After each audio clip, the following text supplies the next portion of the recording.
ओम शांति। आज 6 जनवरी 2025 के बाबा के अनमोल मधुर महावाक्य सुनेंगे। आज की मुरली में बाबा कहे, अच्छे तुम्हें अपने मित्र संबंधियों को बहुत नम्रता से प्यार से बात करना है, बात का परिचय देना है और उनका कल्याण करना है। उन्हें ये बात समझाना है कि ये वही महाभारत की लड़ाई लगने वाली है और वही गीता ज्ञान परमात्मा आकर के हमें दे रहे हैं। साथ ही मुरली से पहले गीत बजा है, आखिर वह दिन आया आज। तो बाबा कहिए कौन सा दिन आया है? ये वही दिन है जब सुनवाई होनी है। जैसे बाबा कहे कोर्ट में केस की सुनवाई होती है तो लोग ताकते रहते हैं कि अब मेरा नंबर आएगा, आज मेरे केस की सुनवाई होगी। तो बाबा भी एक्यूरेट टाइम पर आता है।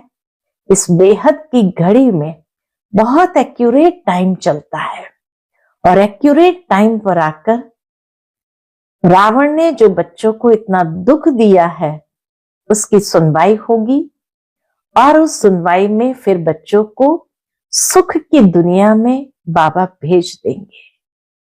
तो सुनते हैं आज के बाबा के अनमोल मधुर महावाक्य। ओम शांति। मीठे बच्चे, तुम्हारा एक एक बोल बहुत मीठा फर्स्ट क्लास होना चाहिए। जैसे बाप दुख हरता सुख करता है, ऐसे बाप समान सबको सुख दो। आज की मुरली से प्रश्न है, लौकिक मित्र संबंधियों को ज्ञान देने की युक्ति क्या है? उत्तर, कोई भी मित्र संबंधी आदि है तो उनसे बहुत नम्रता से प्रेम भाव से मुस्कुराते हुए बात करनी चाहिए, समझाना चाहिए ये वही महाभारत लड़ाई है। बाप ने रुद्र ज्ञान यज्ञ रचा है। मैं आपको सत्य कहता हूं कि भक्ति आदि तो जन्म जन्मांतर की, अब ज्ञान शुरू होता है। भक्ति का फल ज्ञान शुरू होता है। जब मौका मिले तो बहुत युक्ति से बात करो, कुटुंब परिवार में बहुत प्यार से चलो, कभी किसी को दुख न दो। आज की मुरली से पहले गीत बजा है, आखिर वह दिन आया आज। ओम शांति। जब कोई गीत बजता है तो बच्चों को अपने अंदर उसका अर्थ निकालना चाहिए। सेकंड में निकल सकता है। यह बेहद के ड्रामा की बहुत बड़ी घड़ी है ना। आखिर वह दिन आया आज। भक्ति मार्ग में मनुष्य पुकारते भी है। जैसे कोर्ट में केस होता है तो कहते हैं कब सुनवाई हो, कब बुलावा हो, तो हमारा केस पूरा हो। तो बच्चों का भी केस है। कौन सा केस? रावण ने तुमको बहुत दुखी बनाया है। तुम्हारा केस दाखिल होता है बड़े कोर्ट में। सुप्रीम परमात्मा के कोर्ट में अभी केस हमारा दाखिल हुआ है। मनुष्य पुकारते रहते हैं, बाबा आओ, आकर के हमें दुखों से छुड़ाओ। बाबा कहे मनुष्य पुकारते हैं, बाबा आओ, आकर हमको दुखों से छुड़ाओ। एक दिन सुनवाई तो जरूर होती है। बाप सुनते भी है, ड्रामा अनुसार आते भी है, बिल्कुल पूरे टाइम पर। उसमें एक सेकंड का भी फर्क नहीं पड़ सकता है। बेहद की घड़ी कितनी एक्यूरेट चलती है। बाबा कहे यहां तुम्हारे पास ये छोटी घड़ियां भी एक्यूरेट नहीं चलती है। बेहद की घड़ी बाबा की एकदम एक्यूरेट चलती है। ये छोटी घड़ियां भी एक्यूरेट नहीं चलती। यज्ञ का हर कार्य एक्यूरेट होना चाहिए। बाबा हम बच्चों को एक्यूरेसी सिखाते हैं। कि यज्ञ का हर कार्य एक्यूरेट होना चाहिए, घड़ी भी एक्यूरेट होनी चाहिए। बाप तो बड़ा एक्यूरेट है, सुनवाई बड़ी एक्यूरेट होती है। कल्प कल्प कल्प के संगम पर एक्यूरेट टाइम पर आते हैं। तो बच्चों की अब सुनवाई हुई है, बाबा आया हुआ है, अभी तुम सबको समझाते हो। आगे तुम भी नहीं समझते थे कि दुख कौन देता है। अभी बाप ने समझाया है, रावण राज्य शुरू होता है द्वापर से। तुम बच्चों को मालूम पड़ गया है। बाबा कल्प कल्प संगम युग पर आते हैं। यह है बेहद की रात। शिव बाबा बेहद की रात में आते हैं। श्री कृष्ण की बात नहीं, जब घोर अंधियारे में अज्ञान नींद में सोए रहते हैं, तब ज्ञान सूर्य बाप आते हैं बच्चों को दिन में ले जाने। कहते हैं मुझे याद करो, क्योंकि पतित से पावन बनना है। बाप ही पतित पावन है, वह जब आए तब तो सुनवाई हो। बाप जब आए तब तो सुनवाई हो। अब तुम्हारी सुनवाई हुई है। बाप कहते मैं आया हूं पतितों को पावन बनाने। पावन बनने का तुमको कितना सहज उपाय बताता हूं। आजकल देखो साइंस का कितना जोर है, एटॉमिक बॉम्ब्स आदि का कितना जोर से आवाज होता है। तुम बच्चे साइलेंस के बल से इस साइंस पर जीत पाते हो। हमारा है साइलेंस बल, दुनिया का है साइंस बल। तो बाबा के साइलेंस बल से इस साइंस पर जीत पाते हो। साइलेंस को योग भी कहा जाता है। आत्मा बाप को याद करती है, बाबा आप आओ तो हम शांति धाम में जाकर निवास करें। तो तुम बच्चे इस योग बल से, साइलेंस के बल से साइंस पर जीत पाते हो, शांति का बल प्राप्त करते हो। साइंस से ही ये सारा विनाश होना है। बाबा कहे साइंस से ही ये सारा विनाश होने का है। साइलेंस से तुम बच्चे विजय पाते हो। बाहुबल वाले कभी भी विश्व पर जीत पा नहीं सकते। ये पॉइंट्स भी तुमको प्रदर्शनी में लिखनी चाहिए। दिल्ली में बहुत सर्विस हो सकती है। बाबा फिर पहले तो सुनवाई की बात बताई, फिर साइलेंस बल को जमा करना है ये समझाया। अब बाबा सेवा पर आते हैं कि दिल्ली में बहुत सर्विस हो सकती है, क्योंकि दिल्ली है सबका कैपिटल। तुम्हारी भी दिल्ली ही कैपिटल होगी। दिल्ली को ही परिस्तान कहा जाता है। पांडवों के किले तो नहीं है, किला तब बांधा जाता है जब दुश्मन चढ़ाई करते हैं। तुमको तो किले आदि की दरकार रहती नहीं। तुम जानते हो हम साइलेंस के बल से अपना राज्य स्थापन कर रहे हैं। उन्हों की है आर्टिफिशियल साइलेंस, तुम्हारी है रियल साइलेंस। ज्ञान का बल शांति का बल कहा जाता है। नॉलेज है पढ़ाई, पढ़ाई से ही बल मिलता है। पुलिस सुपरिंटेंडेंट बनते हैं, कितना बल रहता है। बाबा कहे जो पुलिस सुपरिंटेंडेंट बनते हैं तो कितना बल रहता है। वह सब है जिस्मानी बातें दुख देने वाली। तुम्हारी हर बात रूहानी है, उनकी हर बात जिस्मानी है, हमारी हर बात रूहानी है। तुम्हारे मुख से जो भी बोल निकलते हैं वह एक एक बोल ऐसे फर्स्ट क्लास मीठे हो जो सुनने वाला खुश हो जाए। जैसे बाप दुखहर्ता सुख करता है, ऐसे तुम बच्चों को भी सबको सुख देना है। कुटुंब परिवार को भी दुख आदि न हो। कायदे अनुसार सबसे चलना है। कितना प्यार से बाबा कैसे लौकिक में रहना है ये भी सिखाते हैं कि कायदे अनुसार सबसे चलना है, बड़ों के साथ प्यार से चलना है, मुख से अक्षर ऐसे मीठे फर्स्ट क्लास निकले जो सब खुश हो जाए। बोलो शिव बाबा कहते हैं मन मना भाव, ऊंचते ऊंच मैं हूं, मुझे याद करने से ही तुम्हारे विकर्म विनाश होंगे। बहुत प्यार से बात करनी चाहिए। समझो कोई बड़ा भाई हो, बोलो दादाजी शिव बाबा कहते मुझे याद करो। शिव बाबा जिसको रुद्र भी कहते हैं वही ज्ञान यज्ञ रचते हैं।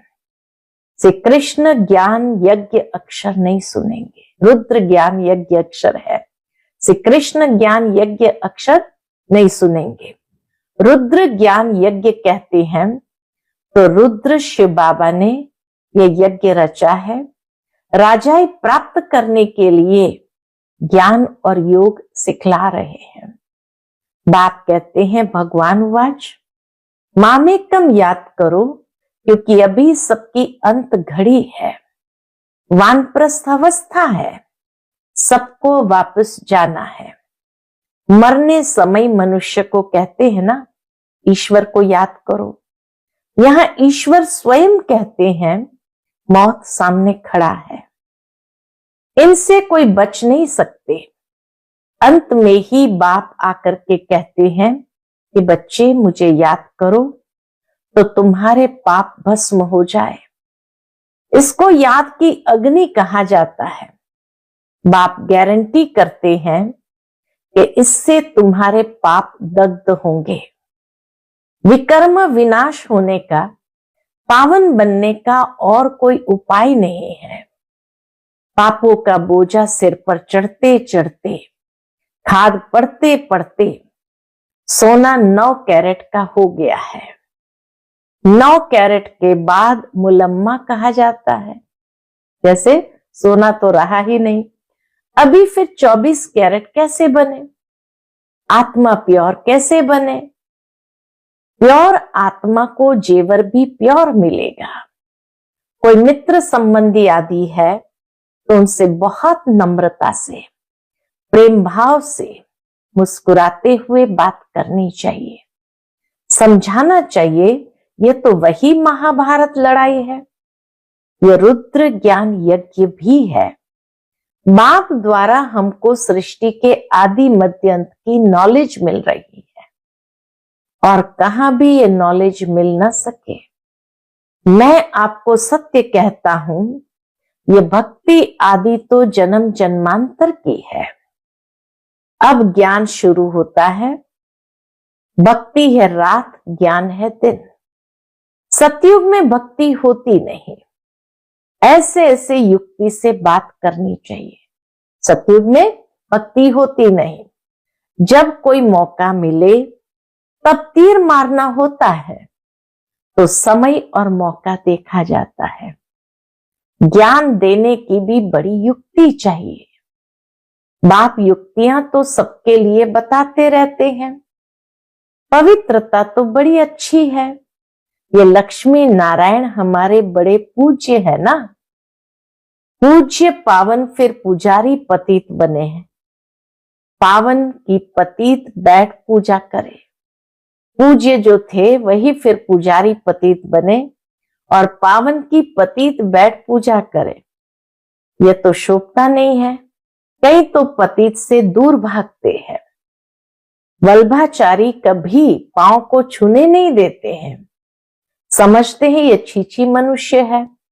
मंदिरों में भी हमेशा ब्राह्मणों को ही मूर्ति छूने का अलाव रहता है।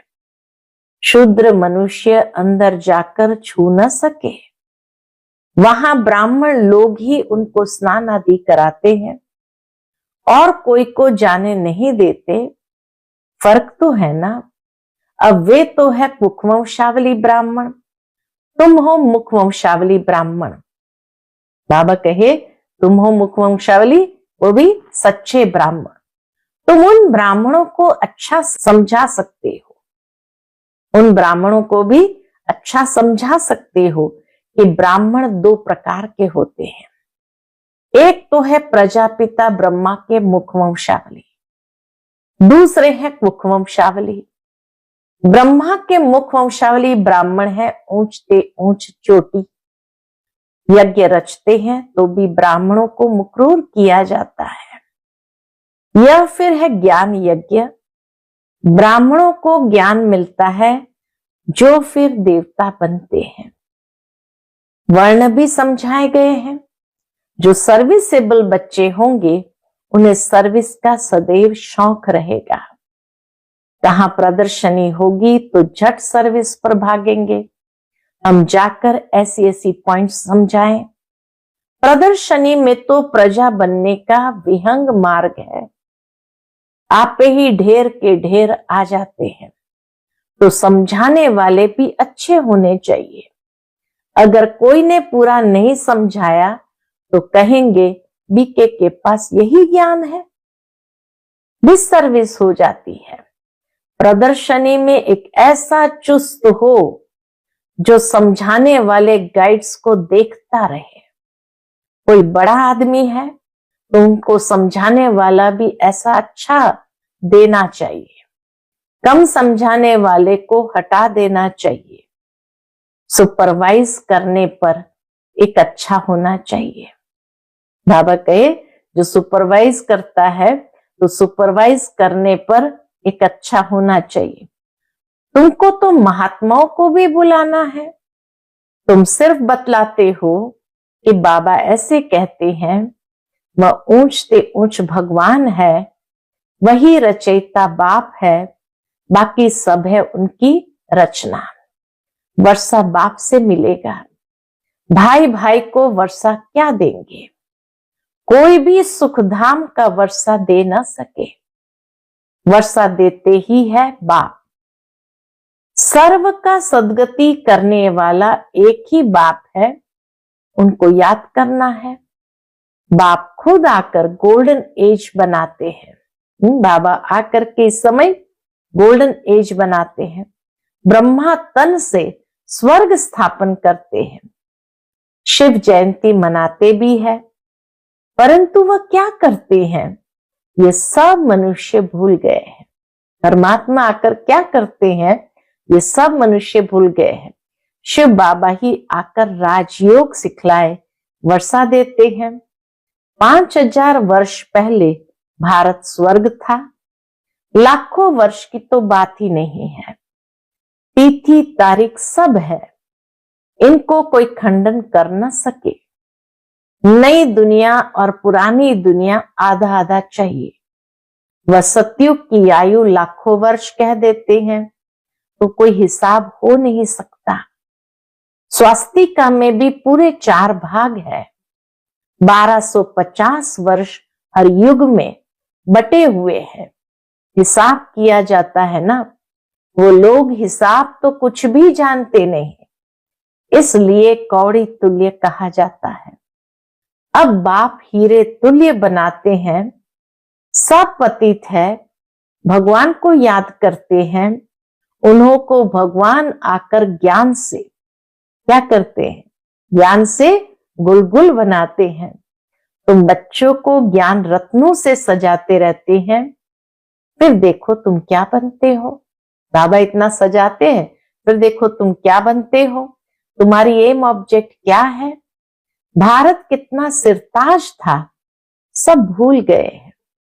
मुसलमानों आदि ने भी कितना सोमनाथ मंदिर से लूटकर मस्जिदों आदि में हीरे आदि जाकर लगाए हैं। अभी उनकी तो कोई वैल्यू भी कर नहीं सकते। इतनी बड़ी बड़ी मणियां राजाओं के ताज में रहती थी।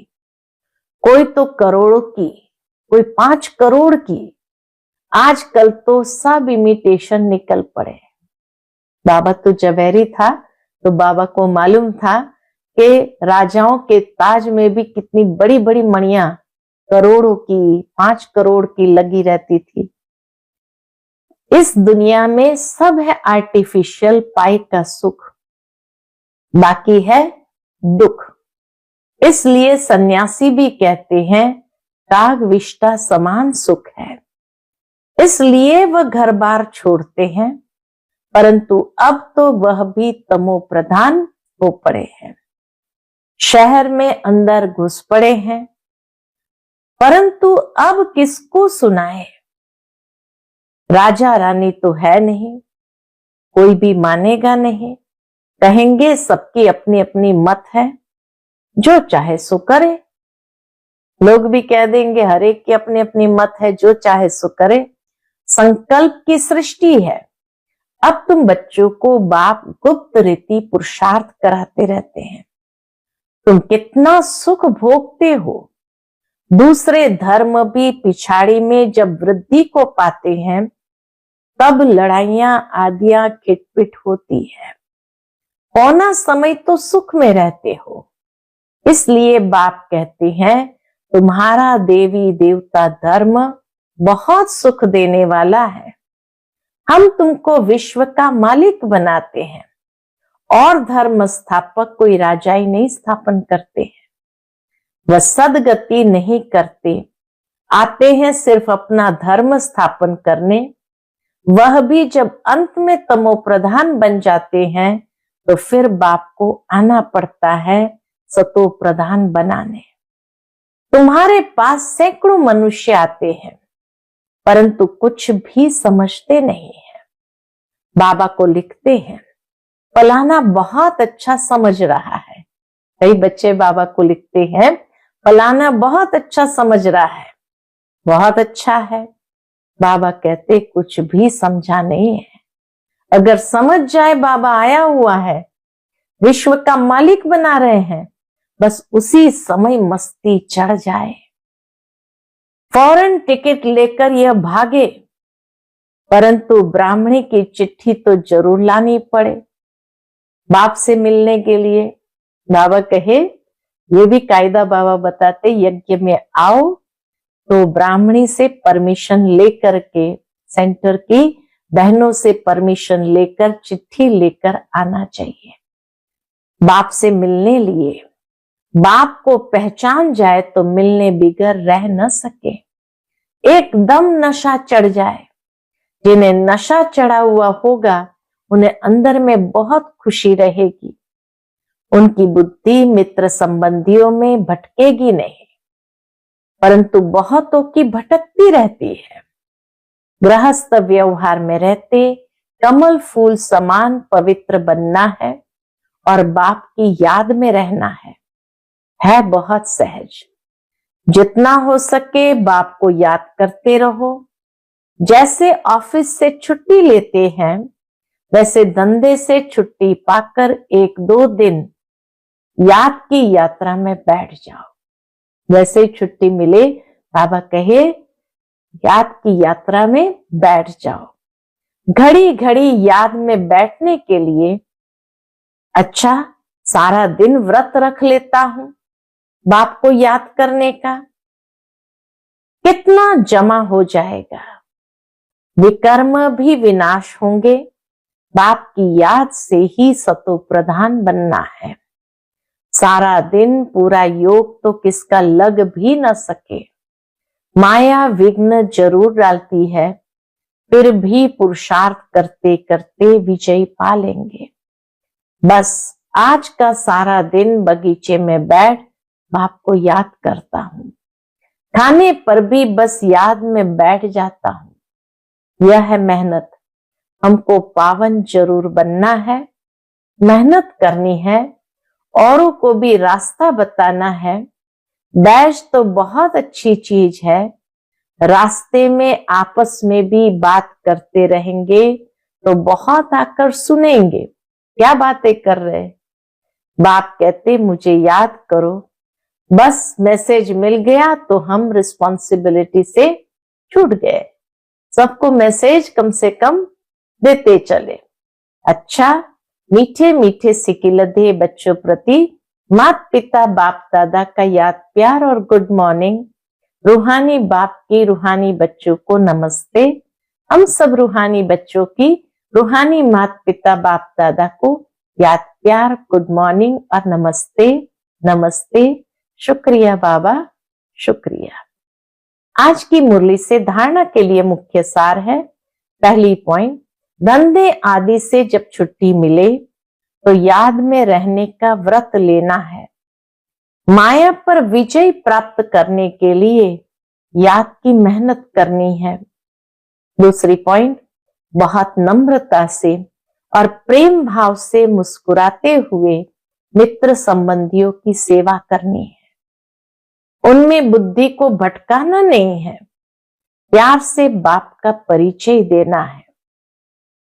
आज का बाप दादा का मधुर वरदान हम बच्चों के प्रति है, चलते फिरते फरिश्ते स्वरूप का साक्षात्कार कराने वाले साक्षात्कार मूर्त भव। चलते फिरते फरिश्ते स्वरूप का साक्षात्कार कराने वाले साक्षात्कार मूर्त भव। जैसे शुरू में चलते फिरते ब्रह्मा गुम होकर श्री कृष्ण दिखाई देते थे, इसी साक्षात्कार ने सब कुछ छुड़ा दिया। ऐसे साक्षात्कार द्वारा अभी भी सेवा हो। जब साक्षात्कार से प्राप्ति होगी तो बनने के बिना रह नहीं सकेंगे। इसलिए चलते फिरते फरिश्ता स्वरूप का साक्षात्कार कराओ। भाषण वाले बहुत है, लेकिन आप भाषणा देने वाले बनो, तब समझेंगे ये अल्लाह लोग हैं। बाबा कहे आप भाषणा देने वाले बनो, तब समझेंगे ये अल्लाह लोग हैं। आज का स्लोगन है, सदा रूहानी मौज का अनुभव करते रहो तो कभी भी मूंझेंगे नहीं। सदा रूहानी मौज का अनुभव करते रहो तो कभी भी मूंझेंगे नहीं। आज का अव्यक्त इशारा, अपनी शक्तिशाली मनसा द्वारा सकाश देने की सेवा करो। अब अपने दिल की शुभ भावनाएं अन्य आत्माओं तक पहुंचाओ। साइलेंस की शक्ति को प्रत्यक्ष करो। हर एक ब्राह्मण बच्चे में ये साइलेंस की शक्ति है। सिर्फ इस शक्ति को मन से, तन से इमर्ज करो। 1 सेकंड में मन के संकल्पों को एकाग्र कर लो तो वायुमंडल में साइलेंस की शक्ति के प्रकंपन स्वतः फैलते रहेंगे। अच्छा, ओम शांति।